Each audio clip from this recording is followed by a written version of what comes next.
Hello and welcome to Raw Podcast. Delighted this week to be joined by the King of Hull, Mr. Tommy Coyle. How are you, mate?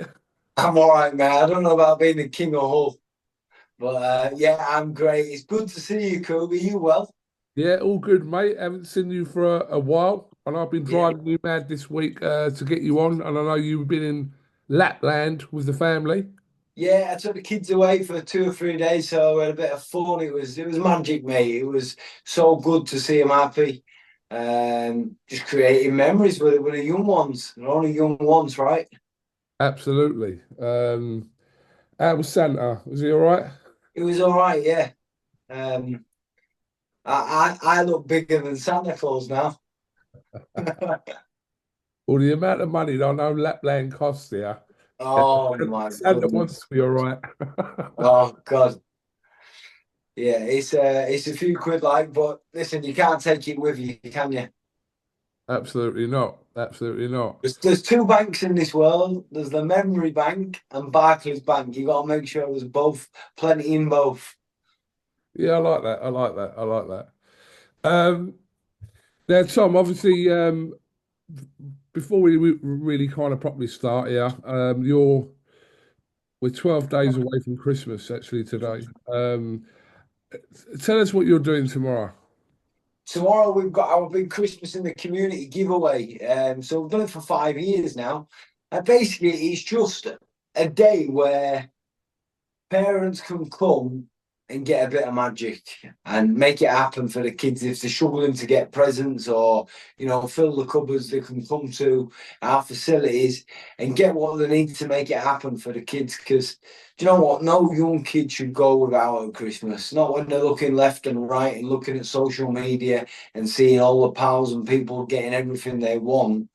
It leaves them with a bad taste in their mouth. So I've done half all right, and I've got some friends which have done half all right. So we've all clubbed together and just trying to make Christmas happen. Absolutely, it's brilliant what you do, and not just that. Obviously, since you've retired, which has been around 5 years now, Yeah, you've done a lot. There's some of it's gone not unnoticed. I'm not going to say that because obviously, but you're not one of these people that does things for clout and look at me and look at what I'm doing. So a lot of stuff people don't actually see, kind of what you've done and what you've done for the community back there in Hull. yeah, and like you say, it ain't about that. It's the right thing to do, and I think if there is a place such as heaven when it's all over, and I hope to God there is. Hopefully I'll get a bed there. Do you know what I mean? It makes me feel it's maybe a bit selfish, really, doing some of the stuff we do in the community, because it does make you feel very good. So there's probably selfish reasons as well there. It helps me with a few things I've got going on, but it's the right thing to do. I've done half all right, do you know what I mean, with it, and people have always supported me in the city. So I guess it's just my way of saying thank you, and I'm just putting a bit back. Absolutely. Obviously, it's been 5 years now since you uh, brought the curtain down on a pretty dramatic career. I mean, you had so many ups and downs. I was obviously a lot of your fights. Um, have you coped without that, Tom, in the last 5 years? Not the training camps, the fight dates, what you're used to for a big part of your life. Have you coped with not having that? Do you know what? I think I've coped pretty well, to be honest, Coog. I don't miss it, not one bit. I think having responsibility when you retire is very, very important. So I had three children, which depend upon me. I have a wife that depends on me. Team of 12 staff what depend on me. Hundreds of kids in the community which rely on me to support them with facilities and various other projects. So having that responsibility when I retired really gave me meaning. I couldn't mope around for too long thinking about what wasn't anymore. I just had to kind of get to work and keep moving forward, as the old Rocky quote says. And yeah, so I didn't really struggle. I didn't really have time to think about it too much because I was heavily involved in business whilst I was fighting. And I guess, I'd created a brand whilst I was fighting. And when I finished, it was just, business as usual. Is this something a lot of boxers don't really think about? They go through, they have their careers and don't think about not just once their career is over, but if their career ends early. We've seen it with fighters where injuries, etc., have stopped them from actually having their complete career, but not having a backup plan when things are over or if things don't work out. Is that something that the majority of boxers actually don't have? 100%. Look, in 2014, I had a couple of fights and put a few fights together where, I'd won. And I created myself a little bit of a, should we say, a name in the small city I'm from. Not a big name, but a name. And I actually spent time reflecting on what if. What if, I'd got injured in my first fight when I was 19 years of age at Doncaster Dome? What would I have done? Because I was expelled from school. I made all the wrong decisions a young lad could make. So I actually started going into schools and telling my story. What if, what if I hadn't have been a boxer, what would I have done? And the answer is, I'd probably worked on my dad's fruit and veg stall, but I wanted more out of life. So I'm trying to encourage these kids from 2014 to get their heads down, work hard, make sacrifices, persevere when it don't go right first time. All these lessons that I'd learned, in my career today. And then I started thinking a little bit about myself again and thinking, well, one day my boxing career is going to come to an end. And let's have it right. I'm not the best boxer in the world. I'm never probably going to go on to make, millions of pounds because I'm never going to be in those types of fights because I'm just not that fighter. I'm not that good. Let's have it right.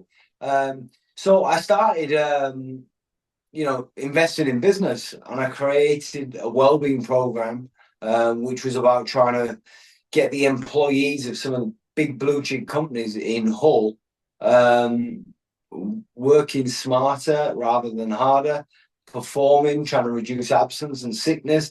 And I've built over the last 10 years a fantastic wellbeing company with 3 gyms whereby employees can use the gyms, members can use the gyms, and we've created a good business in the area, which has given me, my family, a great life, and has also helped a load of kids out in the community. If I'm honest, I think you're a bit harsh on yourself there when you say that you wasn't a great boxer. You obviously, I followed the majority of your career. I think IFL started probably about 2 years or a year after when you turned. IFL's the original. I've got to say that, and I'm not just saying it because I've got you on the pod. You've got me on the podcast, but there's all these, new voices. There's all these new channels. But I'm talking about IFL being number one back in the day, literally jumping in anybody's car to get to a show. And it was number one. It really was. It was so raw and uncut, and it was beautiful. Thank you for the comment there. Obviously, yeah, a lot of our Day uh, one, people forget. Day one when there was no Saudi money about and all the rest of it, and all you had was a little camera and you used to follow everybody. I've not forgot. I appreciate your words, Tommy. Appreciate your words. But I was going to say, like a lot of our earlier years centered around nights in Hull. There was a lot of shows back then, obviously with Yeah. yourself and Luke Campbell kind of spearheading that. And we was in Hull. And then once you guys retired, eh, boxing never obviously kind of came back to Hull in that capacity. And I do talk about when people say what are your favourite cities that you've covered boxing in, and I always give Hull a little mention because we had some great nights there, and you was obviously a big part of that. We had some great nights, and do you know what? I like to think me and my family are good hosts. Anybody who ever come to our city, we saw it kind of as our city, and like we'd take you to the restaurants, and we had some fun fight week, didn't we? And I think that's what it's about. Boxing for me was not about trying to make as much money as I could, because there was never that sort of money in the game for me. It was about creating memories and have something to look back on with such fond memories. And I can honestly say, I really, really did do that. And I think that's why I'm not, I'm not bitter towards boxing like some people, maybe when they retire. Like, I loved the game. I loved it. I loved every single second of it. And Eddie Hearn, like, he gave me so many opportunities. He gets such a load of stick, but he gave me more opportunities than my talent should have allowed me, and I'll be forever grateful to Eddie. He took me to Madison Square Garden. Like, someone like me shouldn't have boxed there. Like, he's the man for me. He really is.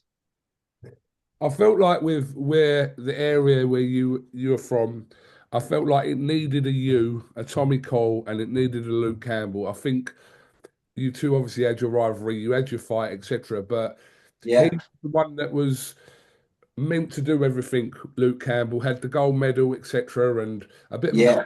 boy at the time, etc., etc. But I felt like you both played your part in whole boxing. That's kind of etched in there now forever. We did, but me and Luke, we spoke last week. Actually, we've got something coming up which might be really, really interesting.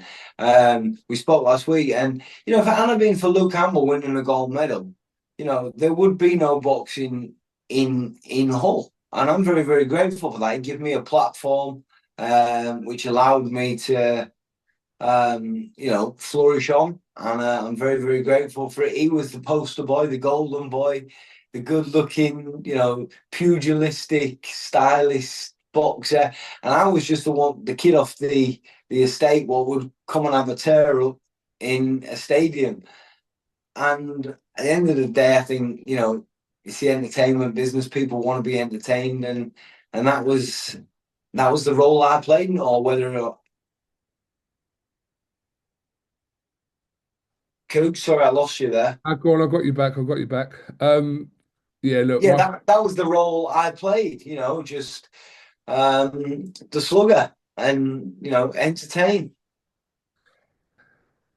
yeah, look, my standout moment or fight of yours was Mr. Daniel Brizuela. I mean, I lost What a count how fight! many knockdowns were in that fight. I don't know if you remember. It was um, it was a It was brilliant eight, fight. yeah, 8 knockdowns. It was, When I look back on my career, 'cause that's probably one of my most favourite nights. And I can remember literally looking out the ring when I got put down. And I remember looking at my daddy at ringside and thinking, I'd better get up because, daddy's ringside. And it's one of them fights whereby I can show my kids when I'm older and say, your dad never quit. Because at the end of the day, that's what it's about for me. It's about teaching, from your existence, and hopefully my kids can take stuff from fights like that. absolutely. I mean, I can't remember what year specifically it was. I'm gonna say 2014. 14. Okay, 14. It, So it won ESPN Round of the Year, I think, yeah, I know. I that fight. remember. I rember. Yeah. 2000, bang on 10 years Couldn't ago. believe it because Dan Raphael had tweeted me. I was like, oh my God. I felt brilliant. Um, Tom, you mentioned your father there, and like I was a big fan of your dad. Obviously, he was. Yeah. He loved you. Yeah, look, I had a lot of time for your dad, and he was one of the most colourful characters in the sport. Never minced his words. Said exactly, probably Yeah. sometimes a bit too much, but as in like what he's thinking in his head. He had no filter. It No. was always refreshing and brilliant. It was really, look. I hope you don't mind speaking about your dad, but a couple of years ago, obviously your world's ripped apart. 2 years ago, where your dad passed away, Tommy. Yeah, it was my bestest friend. It was my reason, like people have a why. Why did he go to work? Well, we got to provide for the kids, the family, whatever. the reason I boxed and the reason I fought like I fought was because of my daddy. Like it was my everything. It was my God. And I just wanted to make him so proud. I think really I seeked his approval my whole life, and maybe the art of getting someone to love me so much is maybe never really giving them that approval. But he was just my best friend. Like he was an amazing father, and an amazing mother as well. Like, but you know, he was just yeah, he was just special. You know, and I miss him so much. But I think when I think about life and I think about, you know, a man's job and man is to protect, provide, and get you ready for the day when they're no longer here. And he did all of those things, so he kind of completed life. Do you know what I mean? And he really did live. Some people only ever really exist. Like yeah, his life was brought short. He died at 59. He died in my arms, Coop.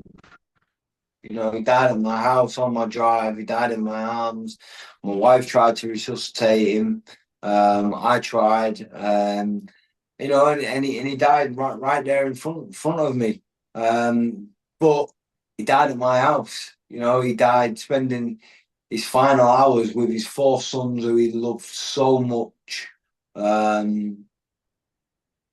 You know, I said at his funeral, every man dies, but not every man lives, and that man truly did live. You know, he lived pedal to the metal, and he left a legacy because I've thought about death a lot since he went, and I've tried to make sense of it. And all the things you acquire in your life, all the achievements you get, all the accolades, the house, the status, the money, whatever, it all means jack shit. Because the only thing you leave when you're gone is what people say about you. And everybody, that I know of anyways, have got great things to say about him. So, life's sometimes not about what you can get, it's about what you can give. And that's why I'm on this journey to try and give as much as I can, because when people stop my kids in the street when they're older, I don't want them to say, you know what, your dad was one of the greatest fighter in the world, but he was a good man. He was a good guy. Tom, if I remember correctly, around the time of your dad passing away, you opened up the store on the Monday because that's what he would have wanted. Is that 100%. yeah? He died in my arms on the Saturday night. Sunday we don't work anyway, but Monday, me and my three brothers, Joe, Louis, and Rocco, all went and set the stall up because he didn't have a lot, but the stall was everything he had, and that stall is still open today, and we've never missed a day's trading since the day he died. Because a market trader lives for the day; they live week to week. My mum still needs her housekeeping. I make sure she gets that every week. And it's just business as usual. I was the oldest. So he brought us up in a really old-fashioned way, like the oldest kind of not takes over, because I would never disrespect my brothers like that. But they understand what I'm trying to say if they're listening. But, the oldest takes over and kind of becomes the head of the family. But my brother Louis, who's younger, he helps out so much. He's done really, really well in his football career. And between us, we all make sure Mum has everything she needs. But we'll never be able to create to fill that void that he's left. Tom, I remember reading at the middle part of this year, you had a bit of trouble with your store. It was there was a fire that Yeah, in the middle of the year. What yeah. happened there, Tom? Some guy burnt it down. We thought it might have been a malicious attack at first, but it wasn't. I think it was just a guy who was very down. I think he's struggling mentally and a bit of an arsonist, and set fire to the store. We found him within about 12 hours. And you know what? Years ago, we might have, given him what for, but what's the point? Giving someone a good hiding like you would in the olden days, what's that gonna solve? Like it bring everything back what we lost in the fire, and the guy's not got the money to replace anything, and the things that we lost aren't replaceable anyway. So you know what, I just kind of allowed it and just said, you know what, mate, you need some help. Um, I said, if you want to come and help and clean up and try and clean up some of the mess you've caused, or you want to come and do some voluntary work as an apology, then great. And he never has, to be honest. But that's on him. But I ain't getting anything out of giving somebody a good ironing because they've burned the stall down. It's just one of them obstacles we had to overcome. We went and got some reclaimed stuff, and again, we didn't lose a day's trade. We went back to work the next day. We set it up off the floor. You'll never beat us, Cook. You'll never beat us, Barra Boys, ever. Supermarkets, Asda's, Morrison's, Waitrose, M&S, you'll never beat us, ever. We're not like dinosaurs. We will never be extinct. Listen, I remember reading about that on social media, and just to hear your reaction from there, kind of compliments kind of how you are, Tommy, as a person, because, like I said, other people may have decided that, you know, that wasn't the way they would have handled that situation. But it's very noble of you to, have that attitude of like, the bottom line is it's done now. Are you going to get anything off this person? Probably not. So No. what's the point? Choose your battles, Coop. Choose your battles. Absolutely. No, I hear you with that one. Um, but you do a lot of work in the community, Tom. And do you know, another clip actually I wanted to talk to you about was a clip that went viral with them kids that you got to have, like, not a full on straightener, but you got them to settle their differences. There's been a few. Which one was it? I Was it think with the box club bus? Or was it the one in the school? the school's what Yeah. I'm talking about. Yeah, we work with a lot of challenging pupils in schools. And do you know what? Sometimes you've just got to let these kids have a fight because they're going to have a fight anyway, whether it's in the playground, after school. And after school, they might take something with them. And, it might be a bit more than just a fight. So if you're going to have a fight, why don't you have a proper fight? I'll ref it, put some gloves on you, put a gum shield in and some head guards, and we'll do this properly. And that was it. I just said to the teacher, I said, look, I says, please will you let me do this my way? Because they was at each other. And I took them in the ring, and they had it out with each other. The best pals now. The best pals. But You couldn't there is. write it.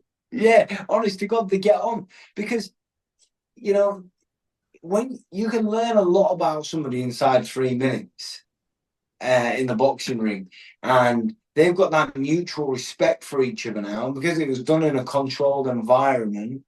Nobody give best. They both saw the end of the 3 minutes. It was back and forth. Both men are winners. And you know what, as well, kids as well these days, they want a platform. They want to be appreciated. They want to be respected. They want to be heard and seen.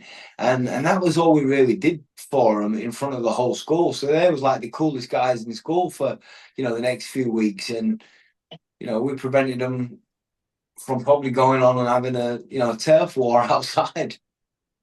Absolutely. I mean, look, I watched that and I thought that if you hadn't kind of intervened in that situation, you're right, that could have been on the street somewhere without any kind of guidance and without the Yeah. gloves, without the gum shields, and without anyone kind of intervening in it, and it could have ended in disaster. You know, I don't know why we tried to change things. Like for years and years and years, there has been fighting, and fighting in the right way can solve a lot of problems at a certain level. I'm talking about in schools if it's done in a controlled way. And what I'm trying to allude to is that's why I think boxing should be a part of the curriculum. I really, really do. It teaches discipline, it teaches guidance, it prevents people from being bullies, and yeah, I really, really, champion boxing in schools. It's an ongoing battle when we hear a lot of stories. Say stories. There's a lot of noise made, shall I say, about uh, kids, knife crime, getting them into boxing, etc. But it seems like an ongoing thing. I think these conversations were present when you were fighting or when you turned pro. They're still going on now. So, is there an immediate solution to it, or is it just keep banging the drum? I think we've got to keep banging the drum, but where are these kids getting these knives from? Do you know what I mean? You know, why are we putting them, in in the popular? Why are they able to be purchased? Like, do you know what I mean? I don't really know. I think banging the drum and the awareness that how serious life is, and how precious it is, and like these guys probably think they're hard guys and tough guys using a knife. Like I don't think anybody who uses a knife is a tough guy or a hard guy. A man who can stand there and fight with their hands and say, "Yeah, I give best," or "I don't give best." Like I take my hat off to them people and shake hands at the end of it and say, "All right, that's that squashed." Like I've got a lot of respect for the traveling community because when they do have their differences, they will have a fair play fight, shake hands after it, and it's done. It's forgotten. Yeah, I mean, just coming back to your first point there, Tommy, about accessibility to certain things, you got to I think. think that was the word I was looking for. Yeah. Yeah, but you look, Tommy, you were born late 80s. I was born early 80s. When I know I'm a lot older than you. I'm not saying I'm your age, but that kind of time, You look younger than me though. and I've had a shave today, that's why. Um, that kind of time, there was no internet. There was everything was kind of sheltered to a certain degree. Now, information and how to obtain things and know things and is freely available to. My kids are not allowed to go on YouTube. Really? YouTube is banned in my house. Oh, really? Have I lost you? Have I got you back? Hello? I got you. I got you. Go on. YouTube is banned in our house. Kids are not allowed to watch YouTube because one, it takes all the magic out of everything. Talking about Christmas and all the other, magical things like the Tooth Fairy and stuff like that. And I think magic's very important for kids. But also, the language on there, the scaremongering, what is on there. So I've just banned it. And, my kids won't be having a phone until they're probably 13, 14, because they don't need one because they're going to be with us every single minute of every single day if they need to get to training. They won't be going into the town centre on their own. They've no need, So I'm very, very strict as a father, very, very old school. My wife's of the same beliefs. You know, social media is a bad old place. It's great for some things like raising your platform, creating a brand, sharing your story, but people are sharing a load of shit as well. And you look at mental health, people are constantly comparing themselves to things which aren't even actually real. And so, yeah, I look at my social media years and years ago, and some of the things I used to share was silly. But as you get older, you learn, and I only try and share family positivity and love on there. Really, that's it, because it's a shop window for you as a person. Yeah, look, I totally agree about the negative connotations to social media can be as effective as the positive, but the negative side of it is horrendous. It's like it's and we've seen it. We've seen it. I think it's given people the chance to kind of air thoughts that have like a domino effect. You say one thing, Tommy, right? Which you might not be thinking anything that could affect someone who's listening to it or watching it or etc. Yeah, and cause a ripple effect. So, but I think it's also opened our eyes to like how I'll choose my words carefully here, but how people are like. I don't expect you to come on there and start trolling people just for the sake of it, but that's you, or you wouldn't expect me to do that. But when you see people and like, you know, when they start like the abuse they give people, and boxers have had it. I've seen it from boxers, or people that follow boxers, like, you know, even like the messages like you probably had them, Tommy, when you were fighting. I hope you get fucking knocked out and things like that. All them kind of things. I'm like, where are these Do you people? know, I got a friend, right? So this is a real. Maybe some young boxer is watching this, and I might take a bit of inspiration from it. I got a really good friend, Liam Cooper, who plays football, and this guy is a beautiful person. Like I wish I could be more like him. He's just so level.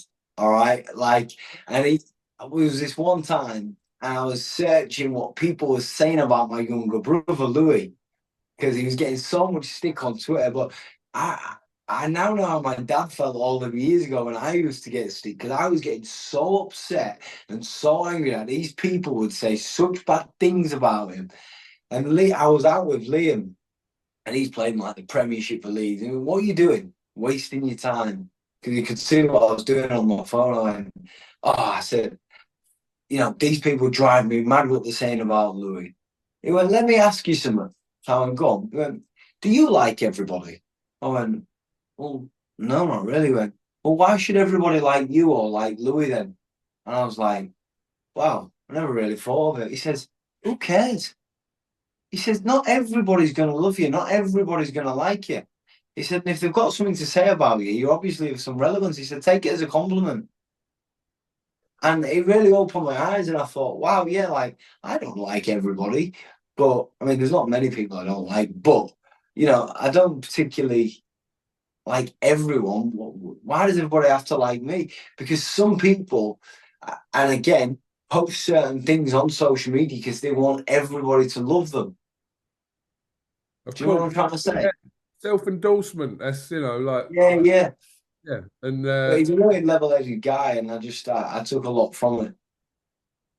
yeah, I mean, I see kind of two sides to that. I see obviously not everyone's going to like you, etc. But I think the point really I was going on is that do I need? I don't. If I don't know you, Tommy, and you're fighting this weekend, do I need to message you and say I hope you get fucking knocked out? That's what I'm saying. Absolutely not. Oh, I don't need to do that. I could think that. I could sit home with my friends and go, I don't Yeah. like that Tommy Cole. I don't like, you know, I had a manky orange off his stall the other day. Don't like it. I need to go on social media and tell you directly, because I'll tell you something, Tommy, if I saw you in the street, would I come up to you and say it? No. No, million Right. percent. So why would you write it? That's my point. Yeah, I just How many honestly, I people think, have come and given you abuse to your face? yeah, not many. Right. Maybe the But odd I person think it's just because around. it's so accessible, Yeah. and they can hide behind a keyboard. So, but that reflects on them as a person. You know, like if I wanted to say something to somebody, I would have no problem in saying it to their face. Um, you know, I won't have to hide behind the keyboard. So I think that reflects on them as a person. You know, but yeah, the world's a mad place. It really, really is. Um, what are you now, Tommy? 36 or I'm 35? 35. 35. I've had the teeth done, and I'm in need of an ear transplant. Yeah, it looks all right in a minute. Let's have a Yeah, but look. I use that spray, what makes it look thicker for longer. Does it work? Oh, well, what do you reckon? I'm just going great. I'm just going great. I use them hair fibers. Yeah, does it actually work? Yeah, it looks all right. I think the wife still fancies me a little bit. um, what do you want to be doing in the next 5 years, Tommy? In 5 years from now, when you're 40, where do you see your life? Obviously, your kids will be a bit more grown up and you'll be a bit older. But aside from that, where do you see kind of the Coyle family there? Together forever. Ain't nobody gonna get in between us neither. Like we will be together forever. In my ideal world, I would love to buy one big house and have every one of my family members living in it. My mum, all my brothers, all the wives, all the kids, one big house. We all just stay together and we all just go to work, bring it home, stick it in one big cookie jar in the middle of the table. I'm only joking, but I would love that. That's what I would love. But no, I'm just going to keep working hard on the business. I've just started going into something called occupational health. So it's something I'm quite excited about. It's a new challenge for us as a business. We have sold health and well-being for the last 10 years, which is something companies want. Whereas if occupational health is something that companies need. So we want to, provide needs rather than what companies want. Okay. It seems like you've got your next 5 years mapped out, and it seems like that's one thing about Yeah, you. You always kind of you know where you are, and you know what's kind of in the immediate future. Maybe not everything works out, but you've got a plan of what you're doing. It's great to hear. I've had loads of things fail. And that's how business is. Not everything works. I mean, COVID absolutely killed us. But I was grateful for having a fruit and veg business because we set up on every garage forecourt in the area selling fruit and veg, and that allowed us to weather the storm while all the gyms was closed. And then when the gyms was allowed to reopen, we'd not gone out of business because the fruit and veg had propped us up, and we reopened the gyms. So yeah, I'm not really motivated by money, Coog. I'm really not. I'm motivated, I think, by making a difference. If I'm totally honest with you, I've got some big plans for some of the work we're doing in the community with the kids. We've got a big project potentially happening next year, which I'm just sort of storyboarding at the moment. And I think I'll leave some serious legacy in the city for the next generation. So I'm happy, I'm content, I'm healthy, and just trying to make a difference. Good to hear. People don't realise a lot of Eddie Hearn's memes actually originated from your stall on that day that I know, he I went on know.